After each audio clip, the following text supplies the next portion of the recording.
안녕하세요. 자기계발 코치 서승모입니다. 오늘은 퓨처 매핑과 마케팅의 관계에 대해서 말씀을 드릴까 합니다. 퓨처 매핑은 마케팅과 직결된다. 이렇게 얘기를 드릴 수가 있는데요. 5가지 관점에서 우선 말씀드리려고 합니다. 네.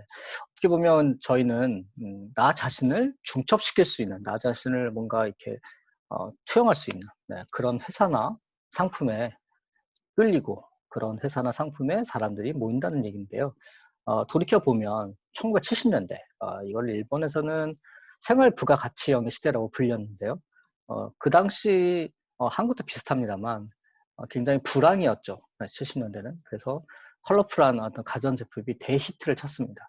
우리는 조금 더 뒤늦게 이게 왔습니다만 어쨌든 생활 부가가치형이라고 불리는 그런 시대가 있었고, 일본의 경우 1980년대 들어서서는 중반부터는 경기가 좀 후퇴하게 돼서 나중에는 버블 경제가 무너지게 되는데, 그 당시의 상황을 자기 현시 욕구형이라고 합니다.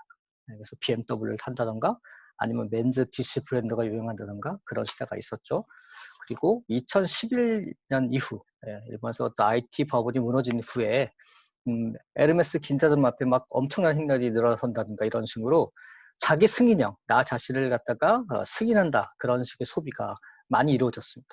근데 최근 들어서는 이런 소비의 형태가 어떻게 바뀌었냐면 자기 투영형, 아까 앞서 말씀드린 나 자신을 뭔가 투영해서 끌리는 기업, 내가 정말 투영돼서 어떤 공감을 느낄 수 있는 기업, 이런 기업이나 브랜드에 사람들이 모이게 됐고, 그래서 그걸 자기 투영형 소비라고 합니다. 그래서 굉장히 고급 미용 클리닉이 2자릿수 이상의 성장을 거두었다라는 이야기를 이 시대에 하고 있습니다.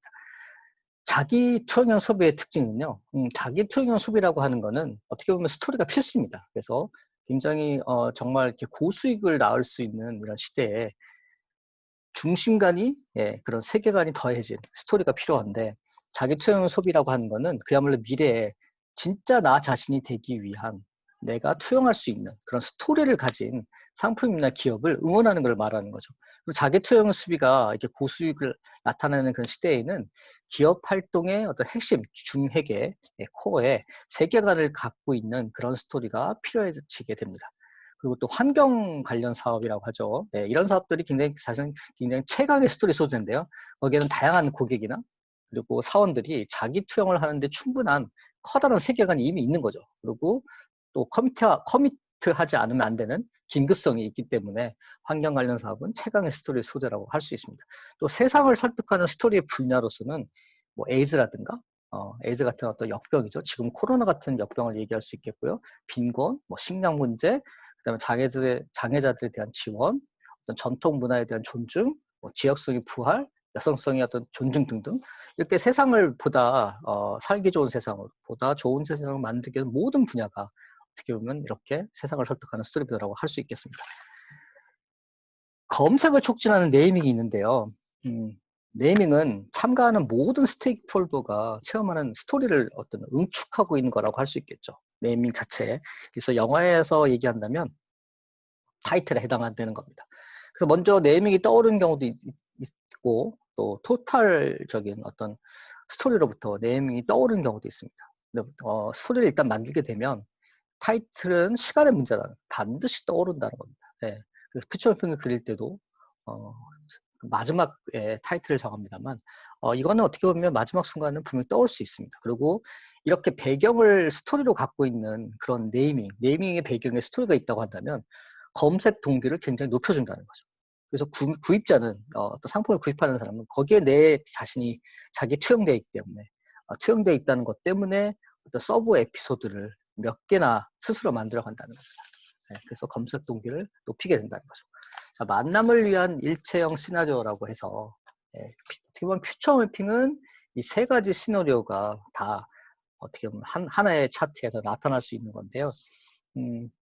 프로덕트를 파는 게 아니라 익스피리언스, 경험을 파는 시대에 극도로 매치된 그런 어떤 고객 릴레이션십을 구축할 수 있고, 그걸 통해서 퓨처 매핑을 통해서 또 그런 많은 인사이트를 얻을 수가 있는데, 3가지 시나리오가 있습니다. 행동 시나리오, 커뮤니케이션 시나리오, 세일즈 시나리오. 행동 시나리오는 퓨처 매핑을 통해서 사고를 하게 되면 그대로 바로 행동 시나리오로 액션 할 수밖에 없는 거죠. 예, 행동 시나리오로 이어지고요. 또 커뮤니케이션 시나리오는 뭐냐면 예를 들면 고객의 관점에서 고객의 시점에서 공감할 수가 있다는 겁니다. 그걸 전제 조건을 깔고 있기 때문에 고객을 예를 들어서 해피하게 만든다 하게 되면 고객의 시점에서 전체 프로젝트가 보이기 때문에 어떤 고객 입장에서 제안할 수가 있는 그런 일들이 흔히 일어날 수 있다는 겁니다. 또 세일즈 시나리오. 예. 어떻게 보면 퓨처마핑에는 감정 마케팅, 간다바선가 주특기로 하고 있는 감정 마케팅의 원리 원칙에 따라서 예, 그게 세일즈 스토리에 자연스럽게 이어질 수 있고 구성을 할 수 있다는 겁니다. 그래서 어떻게 보면 이걸 갖다가 구체적으로 의식하지 않더라 하더라도 나중에 분석을 해보면 이런 행동 시나리오, 세일즈 시나리오, 커뮤니티 시나리오가 다 담겨져 있다는 거죠. 퓨처마핑 차트 하나 자체에. 또 하나, 네, 더욱더 해결해야 될 문제, 치열하게 해결해야 될 문제는 뭐냐면, 우리는 사실은, 스스로를 이렇게 변형시킬 정도의 아주 그냥 진실된 답, 네, 진실된 해답, 그런 것들은 좀처럼 내 머릿속에 어떤 생각으로만 맴돌지 나오지 못한다는 겁니다. 이 틀에서 벗어나지 못한다는 거죠. 그래서 좀처럼 그런 생각을 할 수가 없고요. 또, 새로운 스테이지로 이끄는, 새로운 스테이지로 데리고 가줄 수 있는 그런 문, 예, 그런 문이라고 하죠. 그런 문은 행동으로 이어질 때, 행동을 할 때, 예, 리드 프로젝트에서 마찬가지입니다만 뭔가 액션을 취해야지만 열린다는 겁니다. 액션을 취하지 않으면 아무것도 이루어지지 않는 거죠. 그래서 베이비 스텝이 필요하고 실제 액션을 통해서 그러니까 퓨처를 그리면서 액션을 하게 되면 열리는데 그 액션의 문을 열 수 있는 그 문을 열 수 있는 게 바로 퓨처핑이라는 겁니다. 또 중요한 거는 사실은 표면적인 어떤 답을 얻거나 일시적인 만족을 얻으려고 하는 게 아니라 사실은 진짜 얻고 싶은 답이 뭐냐 그런 질문들을 어떻게 보면 이 퓨처핑을 그리면서 질문을 던지게 되고 질문을 또 쓰게 되고 또 답을 적게 되고 그러면서 전체 차트 안에서 정말 해결해야 될 문제가 뭔지를 깨닫게 되고 거기서 또 인사이트를 얻으면서 새로운 어떤 과제들이 하나씩 해결해 가는 그런 어떤 훌륭한 것들이 실제로 일어나게 됩니다.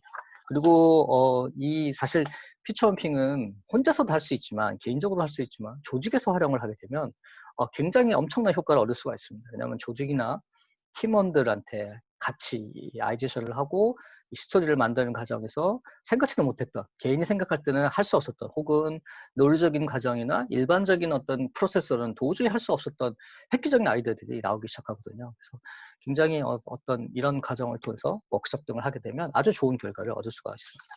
네, 이렇게 오늘은 퓨처마핑과 마케팅의 관계에 대해서 말씀을 드렸습니다.